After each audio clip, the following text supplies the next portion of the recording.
तकनीकी जो फ़ोन है आज के दौर में उसे ही कुटुंब मान लिया है, सब कुछ पूरा समय ही उसका जा रहा है। तो वो किस चीज़ को खोता जा रहा है, किस भारतीय परंपरा को वो धीरे खो रहा है? आज हम परिवारों के बीच में जाते हैं, परिवार के अंदर 4 सदस्य हैं, 5 सदस्य हैं, तो वो सब अपने अपने मोबाइल में लगे रहते हैं। यानी एक ही छत के अंदर नीचे रह रहे हैं और एक ही स्थान पर बैठे हैं, परंतु उनकी जो संवाद है, उनकी जो वार्तालाप है, वो न होते हुए सब अपने उसमें लगे हुए थे। आज अपनी बहुत सारी समस्याएं अपने को ध्यान में आती हैं, लिविंग रिलेशन है, मतांतरण है, धर्मांतरण है, इस प्रकार की जो हमारी बालिका हैं किसी विधर्मी के उसमें चंगुल में या लब जिहाद में फंस जाती हैं। उसका कारण ही ये है क्योंकि उनका बैठना उठना जो है ना दादा दादी के पास नहीं हो रहा, दादी के पास, बुआ से उनका इतना निकटता नहीं है। अगर हम देखें कि अगर यूं ही भारत में विकलांगिक परिवार होने लगे तो इसका राष्ट्रीय स्तर पे क्या असर पड़ेगा? देखिए क्या होता है, राष्ट्रीय स्तर पर एकांकी परिवार जो आ रहे हैं, तो ध्यान में रखिए आप, जो हमारी जो डेमोग्राफी है वो बड़ी तीव्र गति से बदल रही है। और अगर इस गति से ही अगर ये एकांकी परिवार बनते रहे तो आगे चल करके हमारी स्थिति जो है ना माइनॉरिटी में चली जाएगी। और सीधा सीधा सा है कि हिंदू घटा देश बटा, पढ़ने देखा भी है।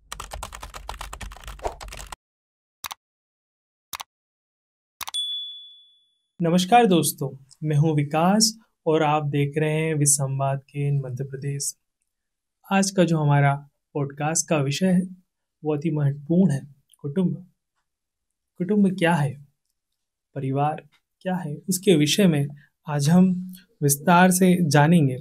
क्योंकि परिवार सिर्फ रहने की जगह नहीं है बल्कि सोच, संस्कार और समाज की नींव है। तो इन्हीं विषयों पर, कुटुंब पर, परिवार पर विस्तार से चर्चा करने के लिए हमारे साथ है मध्य भारत प्रांत के कुटुंब प्रबोधन गतिविधि संयोजक अशोक पाठक जी, जो कि परिवार, समाज और भारतीय जीवन दृष्टि में गहरी पकड़ रखते हैं। बहुत बहुत स्वागत है अशोक पाठक जी आपका।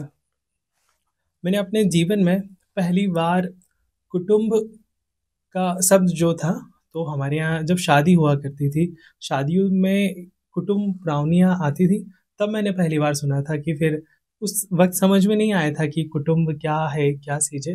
अब समझ में आता है। तो मैं थोड़ा आपसे जानना चाहूँगा कि कुटुंब क्या है, आप किस का दृष्टिकोण क्या है इस विषय में? देखिए, हमारे पूर्वजों के द्वारा, ऋषि मुनियों के द्वारा अपने अनुभव के आधार पर एक ऐसी व्यवस्था खड़ी की गई जिसे हम कहते हैं परिवार व्यवस्था।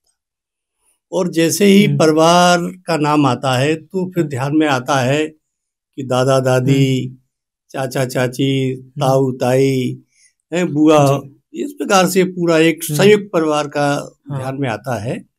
और वो हमारी जो परिवार व्यवस्था थी, उस परिवार व्यवस्था के अंदर प्रत्येक सदस्य के एक प्रशिक्षण की व्यवस्था भी थी। उसको हम प्राथमिक पाठशाला भी कह सकते हैं, चाहे वो फिर व्यावसायिक हो, शैक्षणिक हो, आध्यात्मिक हो, ऐतिहासिक हो। यानी जिन जिन गुणों की समाज जीवन में आवश्यकता थी, उस सारे गुणों का विकास वहाँ होता था। तो ये हमारी एक अनूठी परिवार व्यवस्था थी। कालांतर में उसमें क्षरण उत्पन्न हुआ है और उसके क्षरण के भी कई कारण हैं।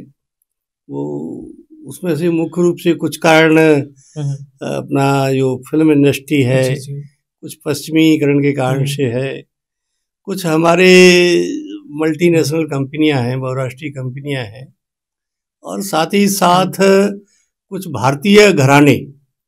क्योंकि जो व्यापारी वर्ग है उसका सोचना रहता है कि परिवार टूटेगा तो व्यापार बढ़ेगा। सही बात, ये उनका ऐसा सोचना रहता है। तो ये जो क्षरण आ रहा है उसको रोकने के लिए हम ये तो नहीं कह रहे कि हम संपूर्ण कुटुंब प्रबोधन के माध्यम से उसको समाप्त कर देंगे या हमारी जैसी परिवार व्यवस्था पहले थी वैसी कर देंगे, परंतु कुछ हद तक उसमें कुछ न कुछ सुधार करने की आवश्यकता, अवेयरनेस लाने की आवश्यकता है। हमारी जो पुरानी परंपराएं हैं, हमारे जो रीति रिवाज हैं, हमारे जो उत्सव हैं, वो ठीक से बने और उनकी तरफ भी हमारी नई पीढ़ी थोड़ा सा ध्यान दे। इसके बारे में ये कुटुंब प्रबोधन गतिविधि माननीय अपने संघ के प्रचारक रहे आदरणीय कृष्णप्पा जी उनके द्वारा विचार 2008 में किया गया था और तब से धीरे धीरे करके 2014 में उन पर अखिल भारतीय संयोजक का दायित्व आया और उन्होंने 1 साल तक उसको जिला स्तर तक लाने का प्रयास किया और फिर वो 2015 में स्वयं भी इस संसार को छोड़ चले गए। तो इस प्रकार से एक अखिल भारतीय स्तर पर विभाग और आज तो नगर स्तर तक कुटुंब प्रबोधन गतिविधि जो है वो टोलियों के माध्यम से हमारी सनातन संस्कृति, हमारी जो परंपराएं हैं वो बनी रहें, इसके लिए ये सब काम कर रहे हैं। लेकिन अगर मैं अपना जीवन हूँ, मैं अकेले एक रूम में रह सकता हूँ, अपना स्वयं का खाना बना लेता हूँ, कुछ खरीदना हो मार्केट से, मैं स्वयं मतलब अपने जीवन की जो व्यवस्था है वो मैं स्वयं से भी कर सकता हूँ, अकेले रह सकता हूँ, आजकल कहीं लोग भी रह रहे हैं, फिर मुझे कुटुंब की, परिवार की क्यों आवश्यकता? देखिए क्या होता है कि अगर आदमी एकांत में रहता है, सामाजिक प्राणी है, अकेले में तो कोई रह ही नहीं सकता, तो वो सुरक्षा का जो भाव है वो सब परिवार के अंदर ही महसूस करता है, छोटा सा बालक हो या वृद्ध हो। अच्छा, मैं परिवार के किस रिश्ते से क्या सीख सकता हूँ? क्या जो है अगर मैं अकेले रहूंगा तो वो मैं नहीं सीख पाऊंगा, मैं केवल परिवार के साथ ही रहने से वो मैं सीख सकता हूँ? देखिए, आप परिवार के साथ रहेंगे तो उनका जो हमारे वरिष्ठ हैं उनका जो कार्य व्यवहार है, उनका जो आचरण है, आगंतुक आया है तो किस प्रकार से उसका वो स्वागत सम्मान करते हैं, किस प्रकार से उसको अच्छा लगे ऐसा वो करते हैं, तो वो आप एकांत में रह करके नहीं कर सकते। इसलिए परिवार में रह करके ही ये सब बातें तो सीखी जा सकती है। आज के दौर में कुटुंब की जहाँ बात आती है, तकनीकी बहुत ज़्यादा हो गई है आज के दौर में, तो लोगों ने क्या किया है, तकनीकी जो फ़ोन है आज के दौर में उसे कुटुंब मान लिया है, सब कुछ पूरा समय ही उसका जा रहा है, तो वो किस चीज़ को खोता जा रहा है, किस भारतीय परंपरा को वो धीरे खो रहा है उस फ़ोन के माध्यम से? देखिए क्या है कि ये अपना जो मोबाइल फ़ोन है ये आज की आवश्यकता है, परंतु हमारा ये सोचना रहता है कि इसका सदुपयोग होना चाहिए, दुरुपयोग नहीं होना चाहिए।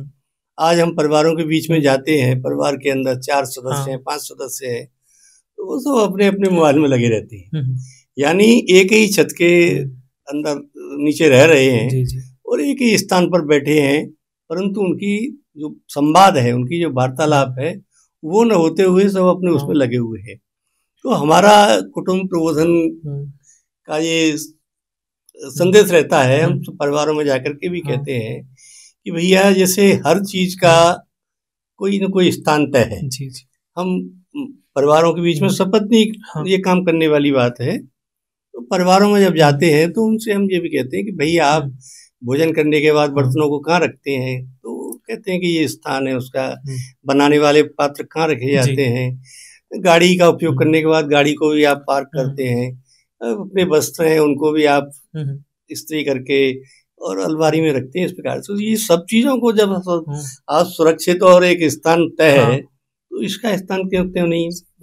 तो इसलिए हमने प्रत्येक घर के अंदर मोबाइल पार्किंग की व्यवस्था के लिए कहा है कि भैया जब उसका उपयोग करना हो तब करें, तो कोई स्थान एक ऐसा बना करके रखा जाए कि वहाँ सब परिवार के मोबाइल वहाँ रहे, और आप जो बैठ करके जो कहते हैं कि क्या बात करें, तो उसके लिए परिवार प्रबोधन गतिविधि ने कुछ छोटे छोटे परिवार खेल वो बताए हैं कि भैया आप बैठ करके बच्चों से लेकर के और बुजुर्ग तक सब जो है ना बैठ करके परिवार खेल आप खेल सकते हैं, इससे आपका मनोरंजन हो जाएगा। या आजकल देखिए कि बच्चा रोता है तो माँ क्या करती है, उसको मोबाइल पकड़ा देती है, उसके साथ ही साथ वो उसके अंदर वो मोबाइल की कैसी रेज निकलती है, उसके लिए लाभदायक है कि नहीं है, इसका विचार नहीं करती हूँ। तो हमारा ये रहता है कि भैया बच्चों के लिए भी कुछ ऐसे छोटे छोटे खेल हैं जिनके माध्यम से उसका ध्यान बढ़ जाएगा। बच्चा चाहता है खेलना और खेलने के लिए मोबाइल मिल गया, मोबाइल दे देंगे खेलेगा, और कोई अच्छी चीज दे दोगे तो उससे भी वो खेल सकता है। तो ऐसी एक व्यवस्था हमने उसमें विकसित करने का प्रयास किया। आज के समय तो मैं देखता हूँ कि घर के जो छोटे छोटे बच्चे हैं वो कहीं बाहर खेलने ही नहीं जाया करते। हम जब छोटे थे तो कहीं पिड्डू खेलने जा रहे हैं, कहीं खो खो खेलने जा रहे हैं मोहल्ले में, या टायर चला रहे हैं, तो इस तरह के हम जो खेल थे बचपन में खेला करते थे। लेकिन आज के जो हम छोटे छोटे बच्चे देखते हैं 5 से 10 साल के, वो कहीं बाहर खेलने नहीं जाते, उन्हें कोई शौक नहीं है, केवल उस फोन में लगे रहे हैं। तो क्यों, इसका क्या कारण है कि माता पिता उन्हें नहीं समझा पा रहे हो उस चीज को? देखिए क्या है कि माता पिता उस क्षेत्र में प्रयास नहीं कर रहे। जी। बच्चा तो खेलना चाहता है हम्म, और उसको आप बाहर जाने नहीं दे रहे हैं, तो वो क्या करेगा? तो आप टीवी खोल देते हैं, उसके अंदर कार्टून लगा दिया, जी, कुछ भी कर दिया, तो वो मजबूरी में है, उसको आपने कैद कर रखा है। अगर आप उसको बाहर जाने देंगे तो वो परंपरागत खेल जो पुराने थे हाँ, वही खेलेगा। तो ये इसमें थोड़ा सा माता पिता को विचार करने की आवश्यकता है कि हमारे जो परंपरागत खेल थे, या जो हमारी दादा दादी या नाना नानी की जो कहानियां छोटी छोटी हुआ करती थी, उन कहानियों को बच्चों को सबसे ज्यादा प्रिय लगती है कहानी। जी। आप जो है ना उसको कुछ अच्छी बात भी बताना चाहते हो, किसी धार्मिक महापुरुष का जीवन चरित्र भी, तो उसको कहानी के रूप में अगर बताओगे आप तो वो उसको अच्छा लगता है। तो ये बच्चे जो आजकल जो गेम जो खेल रहे हैं मोबाइल के ऊपर या वो कार्टून देख रहे हैं, उसमें परिवार के सदस्य ही दोषी जी, सही बात है। आज के दौर में तो एक घर में कई लोग रह रहे हैं, लेकिन एक समय हुआ करता था कि अगर किसी के मन में कोई बात चल रही, वो कह नहीं पा रहा है, तो घर के बड़े समझ लेते थे कि इसके मन में क्या चल रहा है। लेकिन आज हर कोई डिप्रेशन है, परेशान है, लेकिन घर के लोग क्यों नहीं समझ पा रहे? क्या कारण है? कि बच्चा पहले संयुक्त परिवार था। हाँ। और संयुक्त परिवार के अंदर सब चाचा चाची सब रहते थे। जी जी। तो जब बच्चा बाहर से कोई डिप्रेशन कोई हो गया, उदाहरण की दृष्टि से देखा जाए कि वो उसने पूरी वर्ष भर पढ़ाई की जी, बहुत अच्छी पढ़ाई की, उसको लग रहा था कि परीक्षा में किसी कारण से उसका जो सहपाठी था जो उससे कमजोर स्थिति का था, परंतु वो कहीं मार्क उसके ज्यादा आ गए, तो वो बच्चा सोचता है कि मैंने इतनी पढ़ाई की, इसने इतनी नहीं की, मैं इससे होशियार था, फिर भी मतलब मेरे नंबर कम आए। तो वो इसी बात को सोचता रहता है और सोचते सोचते घर आता है, और घर आया तो घर में कोई उसको मिला नहीं। माताजी जो है ना वो व्यवसाय करती हैं या कहीं साथ नौकरी करती हैं, तो वहाँ चली गई। पिताजी भी अपने व्यवसाय पर चल गए। वो घर में आया, वो घर में आया तो उसको कि मन की बात को पढ़ने वाला कोई मिलता नहीं है, और जब मन की बात को पढ़ने वाला नहीं मिलता तो वो अत्यंत भावुकता में और उसमें वो घुटता रहता है। और कभी कभी क्या है, इतना वो डिप्रेशन में चला जाता है कि कभी कभी वो गलत कदम भी उठा लेता है। तो बच्चों को अगर इस समस्या से निजात दिलानी है तो हमको जो है ना परिवार के प्रत्येक सदस्य को ये ध्यान रखने की आवश्यकता है कि क्योंकि बच्चे के चेहरे पे वो सब दिखता है, तनाव, डिप्रेशन जो भी उसके अंदर है, तो वो उसके चेहरे के मनोभाव को पढ़ करके, जान करके, समझ करके उसकी क्या समस्या है, उससे अगर उस समय कोई प्रश्न पूछ लेता है कि बेटा क्या दिक्कत है, वो कहता है कि मैंने ऐसी पढ़ाई की, इसके बाद भी ये ऐसा हुआ, तो कोई दिक्कत नहीं है बेटा, try try but not cry.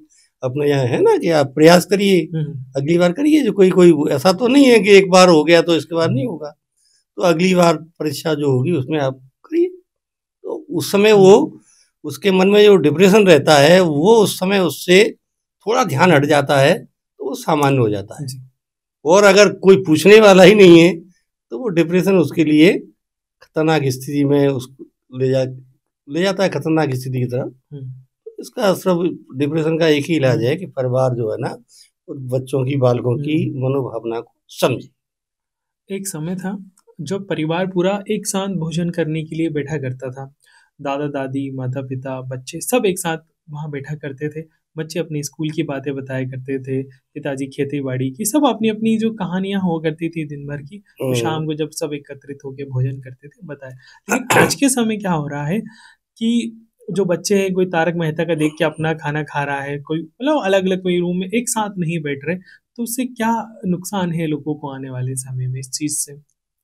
देखिए क्या है, सबसे ज़्यादा जो महत्व अगर कुटुंब प्रबोधन ने दिया है तो ये परिवार के संवाद को ही दिया है कि परिवार के अंदर जो समस्याएं आज दिख रही हैं वो संवादहीनता के कारण से। तो परिवार के अंदर संवाद स्थापित हो, इसके लिए कुटुंब प्रबोधन गतिविधि ने एक निकाला है मार्ग उसका।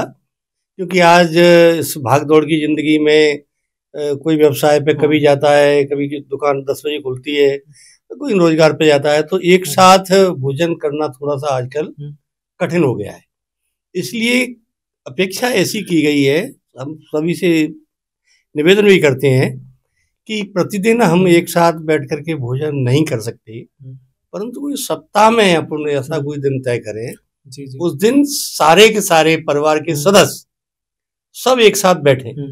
उस दिन हमारी जो मातृशक्ति है, जो बहनें भोजन बनाती हैं, आजकल गरम गरम खाने की आदत पड़ गई है, तो उस दिन जो है ना वो हमारी मातृशक्ति भी भोजन बना करके पहले ही रख ले और परिवार के सारे सदस्य एक साथ बैठे और भोजन से पहले वो अपने जितने भी सबके पास मोबाइल है तो मोबाइल पार्किंग में रखें और घर की टीवी भी बंद करें। और टीवी बंद करने के बाद वो किसी राजनीति पर चर्चा नहीं करें, क्रिकेट पर भी चर्चा न करें, किसी पे भी नहीं, वो अपने परिवार के ऊपर चर्चा करें कि हमारा मूल परिवार कहाँ का था, हमारा व्यवसाय क्या था, हमारे परिवार की परंपराएं क्या थी, हमारे परिवार ने अच्छे काम कौन से किए, हमारे परिवार की कोई कमजोरी किस स्थिति में आए और हम कहाँ से कहाँ तक आए, व्यवसाय क्यों बदलना पड़ा, इसके ऊपर थोड़ा चर्चा करें पूरा परिवार। और इसमें जो सबसे छोटा सदस्य है परिवार का, मान लिया कि वो 1 ही साल का है, अब वो इस वार्तालाप में सहभागी तो नहीं बन सकता, परंतु उसको भी उसमें बिठाना है उसके साथ, तो वो भी मनोभाव जो परिवार के लोगों का है वो थोड़ा सा समझेगा और फिर एक साथ बैठ कर के सामूहिक रूप से कुछ आरती की जाए, कुछ भजन किए जाए, कुछ पारिवारिक खेल खेले जाए। इसके बाद वो भोजन सब बैठ करके एक साथ प्रसाद के रूप में उसको ग्रहण करें, ऐसा एक योजना बनाई है और कुछ घरों के अंदर ये होने भी लगा है। तो इसके कारण से जो एक दूसरे के मन में जो विचार रहते हैं उसका भी आदान प्रदान होता है और इसके कारण से परिवार के अंदर खुशहाली और वो संवादहीनता के कारण जो समस्याएं होती थी वो कुछ हद तक कम हो रही हैं। इसके लिए हम लोग सब प्रयास कर रहे हैं। मैंने इसका मालवा क्षेत्र में बड़ा असर देखा है, तो मेरे घर में भी है वो। तो क्या होता है कि अब प्रतिदिन तो एक साथ सब बैठ के भोजन नहीं कर सकते, संभव कई बार नहीं होता है, तो मालवा में दाल बाटी सबसे ज़्यादा प्रसिद्ध है। अब सबको गरम गरम खाने की आवाज़ देते, तो दाल बाटी जब बनती है तो वो एक साथ ही बनती है। तो सप्ताह में मैंने देखा अधिकांश गाँव में, मैं अपने घर में भी देखता हूँ कि एक दिन दाल बाटी बनती है, फिर सारे घर के लोग एक साथ बैठ के उसे खाते हैं, तो वहाँ चर्चा करते हैं, जो बात होती है वहाँ निकलती है। तो एक ये है कि अगर हम रोज नहीं बैठ सकते तो सप्ताह में 1 या 2 दिन तो हम जरूर परिवार के साथ बैठे उस पर चर्चा करें। मैं एक और विषय पे थोड़ा आपसे जानना चाहूँगा कि कोई संयुक्त परिवार है और एक एकलैंगिक परिवार है, तो उसमें जो बच्चे हैं छोटे, जो अंकुरित हैं, उनकी मानसिक पे और व्यवहार पे क्या असर पड़ेगा? देखिए क्या होता है कि एकांगी परिवार है और एक संयुक्त परिवार। आप ये ध्यान रखिए, आप खुद भी देखिए कि एकांकी परिवार के अंदर जो बच्चा रहता है उसका स्वभाव चिड़चिड़ा हो जाता है, क्योंकि उसके साथ उसकी उम्र का खेलने वाला कोई नहीं रहता है, तो एकांकी परिवार में रहता है। इसके कारण से उसके अंदर जब उसके कोई खिलौना को कोई बाहर आकर के कोई ले ले तो वो एकदम नाराज हो जाता है। उसको मतलब देने की जो आदत है वो बाल्यकाल में छोटे बच्चों में पड़ती है, वो नहीं रहती। यहाँ संयुक्त परिवार के अंदर रहते हैं तो चाचा के भी बच्चे हैं, ताई के भी हैं, इस प्रकार से बच्चे जब हिल मिल कर खेलते हैं तो वो एक दूसरे को शेयर कर लेते हैं। तो इस प्रकार से इनका स्वभाव और उस एकांकी परिवार के बच्चे का स्वभाव में बहुत अंतर रहता है। इसके अंदर आगे चल करके वो हमेशा थोड़ा सा उसके सहयोग करने की भावना उसके अंदर नहीं आती, और ये यहाँ रहता है, सब मिलकर के रहते हैं परिवार के साथ में, खेलता है सब, तो उसके कारण से आगे चल करके भी उसको समाज को कुछ देने की आदत रहती जी। है, सामंजस्य बिठाता है समाज के साथ। हम्म। तो वो ये अंतर है, विशेष अंतर है उसमें, एक अंग। जब मैं छोटा था तो मेरे दादाजी मुझसे कुछ कहते थे तो उस समय मैं वो सुनता नहीं था कि अरे ऐसा थोड़ी होता है। आज आज अब मैं जीवन में अपने संघर्ष कर रहा हूँ, तब मुझे उनकी वो कही बात, वो सलाह आज मुझे ध्यान में आती है, मैं उस पे काम करता हूँ। तो बुजुर्गों की सलाह कितनी ज़रूरी है जो हमारी नई युवा पीढ़ी है उसके लिए? देखिए, बुजुर्ग जो है ना, हम्म। उनका एक लंबा कार्यकाल उन्होंने जी। अपना इस धरा पर व्यतीत किया हम्म। है, तो उनके पास अनुभव के आधार हम्म। पर वो बताते हैं, और वो अनुभव के आधार पर जो बताते हैं वो हम्म। हमारे जी। बच्चों के लिए, परिवार के प्रत्येक हाँ। सदस्य के लिए, चाहे वो व्यवसाय हम्म। का हो या किसी का हो, वो बहुत ही हम्म। लाभकारी रहता है। परंतु आज जो हमारी समस्या जो हम्म। परिवारों के अंदर ध्यान में आ रही है कि इस भागम हम्म। भाग की जिंदगी में हमारे परिवार के हम्म। बड़े लोग भी अपने बुजुर्गों के जी। पास नहीं बैठ रहे, हम्म। बच्चों की तो बात ही दूसरी है। हाँ। और इसके कारण से जो अटूट खजाना उनके हम्म। पास है अनुभव के आधार पर, उससे हम सब हम्म। वंचित होते जा रहे हैं। तो ये एक हम्म। स्थिति ठीक से हो, तो हमारा आग्रह हम्म। परिवार से रहता है कि आप वो बुजुर्ग जो है ना, वो कुछ जहाँ अपेक्षा नहीं उनकी, हम्म। उनको आप जैसा खिलाएंगे उसको वो संतुष्ट है उसमें। हम्म। उनको वो चाहते हैं कि हमारे पास हमारे परिवार के हम्म। सदस्य कुछ समय दे करके बैठें, हम्म। और अगर वो आप ऐसे बैठ जाते हैं उनके पास, तो वो बहुत प्रसन्न रहते हैं। और बैठेंगे तो वहाँ से आपको कुछ लाभ ही हम्म। मिलेगा, आपको अनुभव की बातें ही हम्म। मिलेंगी, जो आपके जीवन में आपके काम आने वाली हम्म। हैं। तो ये थोड़ा-सा हम्म। इसका भी आग्रह है, और मैं समझता हूँ कि पहले अपने दादा-दादी और हम्म। नाना-नानी, बुआ-फूफा, हम्म। ये आज अपनी जो बहुत सारी हम्म। समस्याएँ अपने को ध्यान में आती हैं, लिव इन रिलेशन है, हम्म। मतांतरण है, धर्मांतरण है, इस हम्म। प्रकार की जो हमारी अ, हम्म। बालिकाएँ हैं, वो किसी हम्म।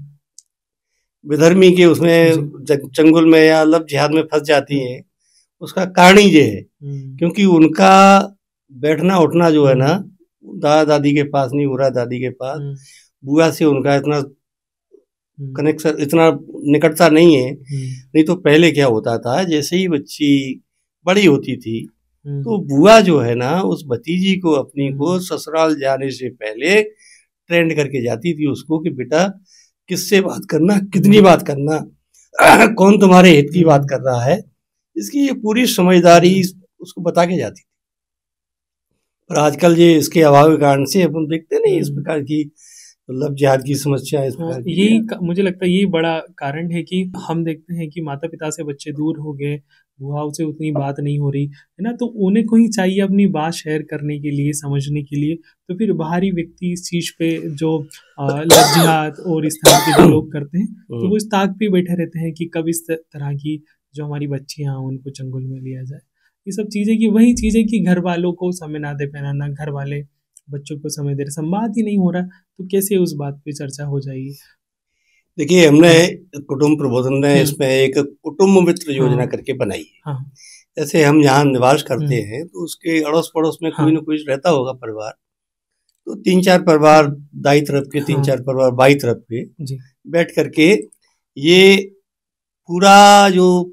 6-7 परिवार का हुँ। एक समूह बनता है, ये महीने के अंदर एक बार हुँ। हुँ। इस घर में बैठे, अगली बार दूसरे घर हुँ। में बैठे, और वो पूरे बच्चे जी। से लेकर के बुजुर्ग तक हुँ। तब एक साथ बैठे। हुँ। ये मोबाइल पार्किंग में हुँ। रखने के बाद कुछ अच्छी बातें, जी। कुछ भजन मंडली बातें, कुछ किसी महापुरुष हुँ। की बातें, किसी अपने हुँ। अपने यहाँ जितनी बहुत सारी मातृशक्ति हुई हुँ। हैं, जिनका बड़ा योगदान रहा है, तो ऐसे किसी महापुरुष के बारे में थोड़ी हुँ। चर्चा करें। और इस प्रकार से बैठ करके संवाद आपस हुँ। में ये 3-4-5 परिवारों का जी, जी। होता है। तो हो सकता है हुँ। कि इस परिवार में बुआ नहीं है, हाँ, परंतु दूसरे परिवार दूसरी में होगी, परिवार में। बड़ी होगी। तो वो सारी हुँ। बच्चियों को वो सब हुँ। उसमें इस प्रकार से वो बच्चे हैं, जब एक-दूसरे से मिलते-जुलते हैं, तो इस प्रकार से एक ये हुँ। समस्या जो आज दिखाई पड़ती है, हुँ। उसका समाधान वहीं से निकलेगा। तो मुझे तो लगता है कि ऐसे होने से एक बड़े लेवल पे बदलाव धीरे-धीरे देखने को मिलेगा। वापिस से वो कुटुंब जो हमारी जो परंपराएँ थी वो जागृत होगी इस तरीके से। नहीं, हुँ। निश्चित होंगे बिल्कुल हाँ। तरीके से। अभी अपने क्या है, कुछ परंपरागत उत्सव पहले हुआ हाँ। करते थे, आज वो ध्यान में आता है कि वो नामात्र के रह गए, है ना। इस प्रकार से बहुत सारी आमला एकादशी है, हाँ। सती अपनी सावित्री वट पूजा है, ये अपना जितने भी हैं, जितनी भी मल्टीनेशनल कंपनियां हैं, जो समाज के तोड़क के जो सदस्य हैं, वो इन परंपरागत उत्सवों को कैसे भी करके खंडित करना चाहते हैं। तो इस प्रकार से जब होता है, अपनी शरद पूर्णिमा के उत्सव होते थे, पहले पूरे मोहल्ले के लोग बैठ करके ही सब उसको करते थे, परंतु आज वो व्यक्तिगत हो गया है और हम देखते हैं कई घरों में होता भी नहीं। तो जब इस प्रकार के ये समूह बन जाते हैं 4, 5, 6, 7 परिवारों के बैठ करके, तो ऐसे कोई उत्सव आते हैं तो होता है। देखिए अभी अपना इसमें विदिशा विभाग के अंतर्गत अभी सब लोगों ने मिलकर के ये शरद पूर्णिमा का उत्सव मनाया, उसका एक वीडियो भी डाला, एक बड़ा अच्छा लगा। तो सब मिलकर के जब कोई उत्सव मनाते हैं तो बड़ा आनंद आता है ना। तो इस प्रकार से ये समूह बन करके कुटुंब मित्रों के माध्यम से ये बनेगा तो ये सारी समस्याओं का समाधान होगा और परिवार में शक्ति में, भक्ति में, आनंद में जो आना चाहिए वो सब वहीं से निकलेगा, सब संवाद से ही निकलेगा। अब आप देखिए आज कई परिवारों के अंदर जो हमारी योजना है कुटुंब मित्र जी, उसके कारण से उसके घर में कभी कोई खुशी का अवसर आता है जी, तो वो रिश्तेदारों से पहले उन परिवारों को सूचना देता है जिनके साथ वो महीने में एक बार बैठता है। या कभी कोई संकट भी आ गया, कोई परेशानी आ गई है, कोई अचानक कोई तबीयत खराब किसी की हो गई है, तो वो सूचना यहाँ देता है, रिश्तेदारों को बांध देगा क्योंकि ये सबसे निकट वाले हैं। तो इस प्रकार से, पर ये होता कब है, तब बैठते हैं, उनके एक मन मिल जाते हैं, आत्मीयता का भाव दूसरे के प्रति आता है, समर्पण का भाव आ जाता है, तो फिर वो होता है। तो ये एक पुनः उस स्थिति में लाने के लिए ये कुटुंब मित्र योजना एक जो बहुत ही अच्छी है, उसके परिणाम बड़े अच्छे आ रहे हैं, ऐसा ही चलता है। अगर हम देखें कि अगर यूं ही भारत में एकलांगिक परिवार होने लगे तो इसका राष्ट्रीय स्तर पे क्या असर पड़ेगा? देखिए क्या होता है, राष्ट्रीय स्तर पर एकांकी परिवार जो आ रहे हैं, तो ध्यान में रखिए आपकी जो हमारी जो डेमोग्राफी है जी, वो बड़ी तीव्र गति से बदल रही है और अगर इस गति से ही अगर ये एकांकी परिवार बनते रहे तो आगे चल करके हमारी स्थिति जो है ना माइनॉरिटी में चली जाएगी और सीधा सीधा सा है कि हिंदू घटा और देश बटा, हमने देखा भी है। तो ये एकांकी जो परिवार है इनको कैसे बचाया जाए, मातृशक्ति हमारी जो है जिसको सृष्टि रचना करने का ईश्वर ने दायित्व दिया है, तो आज कई बड़े बड़े शहरों के अंदर जो उस प्रकार के लिव इन रिलेशन वाली बात आती है, या डिंक परिवार एक और नया आ गया, डबल इनकम नो किड्स वाली बात आ रही है कि पति पत्नी दोनों बड़ी बड़ी कंपनियों के अंदर सीईओ हैं, वो सारा वैवाहिक आनंद लेंगे परंतु संतान उत्पन्न नहीं करेंगे। ये भावना आज की जो नई पीढ़ी में आती जा रही है, ये बहुत खतरनाक स्थिति की तरफ दृष्टि ध्यान में आ रहा है। मतलब ये आ कहाँ से रही है, लोगों की सोच में ऐसी कहाँ से पनप रही है, जहाँ लोगों की सोच में क्या है, जितनी भी अपनी जो आज सोशल मीडिया के माध्यम से या हम देखें फिल्म इंडस्ट्री है, हॉलीवुड बॉलीवुड जितने भी हैं, या कुछ जो समाज को तोड़ना चाहते हैं, ऐसे लोग कुछ फंडिंग करके इस प्रकार के नाटकों का निर्माण करवाते हैं। इनके कारण से परिवार के अंदर ये आते हैं धीरे धीरे करके। तो कहते हैं नहीं कि वो बड़ा परिवार दुखी परिवार, इस प्रकार के नारे, या एक शेर का बच्चा एक ही अच्छा, इस प्रकार से है। अब आजकल एक नारा आ गया है कि बच्चा न बच्ची और नींद आए अच्छी। ये इस प्रकार की जो नाटकों के माध्यम से और कुछ हमारी जो शिक्षा पद्धति है उसमें भी इस प्रकार की कुछ कमियां के कारण से ये इस प्रकार का विचार आ रहा है। ये बहुत अच्छा नहीं है। इसको मातृशक्ति के माध्यम से ही थोड़ा सा इसको समझा बुझा करके इसको ठीक स्थिति में कि दायित्व जो ईश्वर ने दिया है उसका वो निर्वहन करेंगी, ऐसा हम लोग प्रयास करते हैं। इसलिए ये कुटुंब प्रबोधन गतिविधि सपत्नीक है।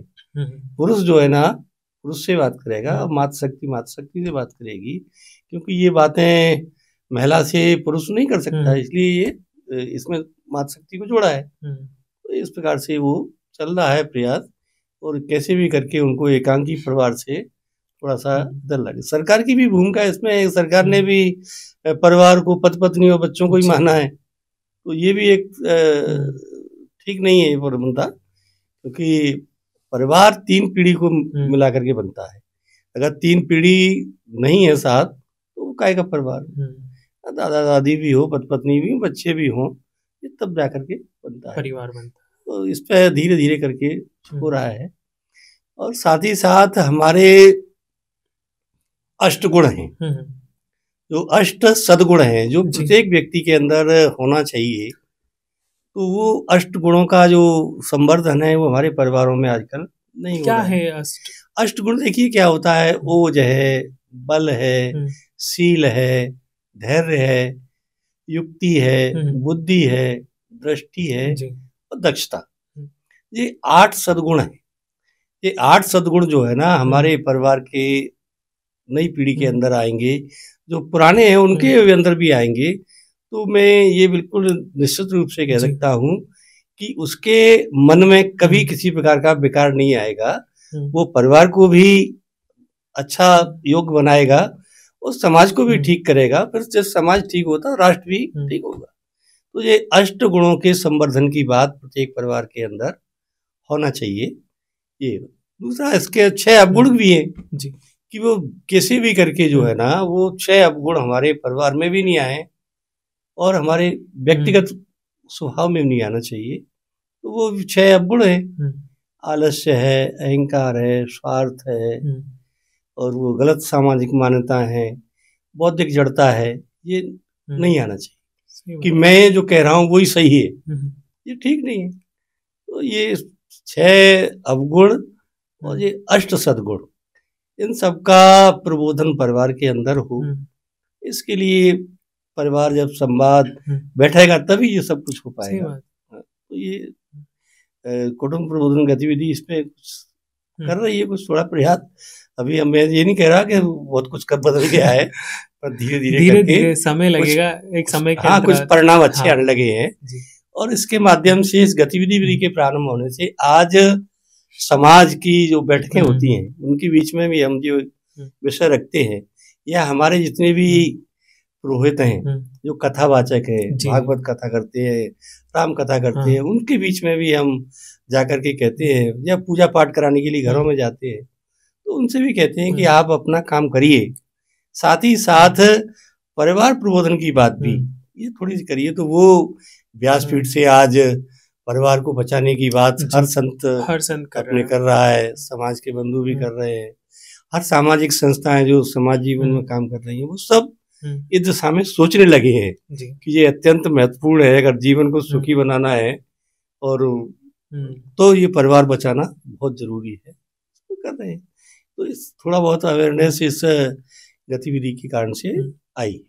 अंत में मैं आपसे चाहूँगा कि जो हमारा आने वाले युवा पीढ़ी है, जो हमारा यूथ है, वो परिवार की महत्वता को समझे, कुटुंब की उसकी महत्वता को समझे, तो आप क्या मार्गदर्शन करना चाहेंगे? नहीं, देखिए मेरा तो स्पष्ट कहना है कि हमारी जो 6 बातें रहती हैं, हमारा भवन से, घर से संबंध रहता है, हमारी एक भाषा रहती है, हमारी एक वेशभूषा रहती है, और हमारा भोजन रहता है, फिर हमारा भजन रहता है, और एक भ्रमण। ये 6 बातों को लेकर के कुटुंब प्रबोधन गतिविधि ये काम करती है। भैया ये 6 बातें हैं, इसमें हमारी सनातन संस्कृति की झलक दिखना चाहिए, ठीक है ना।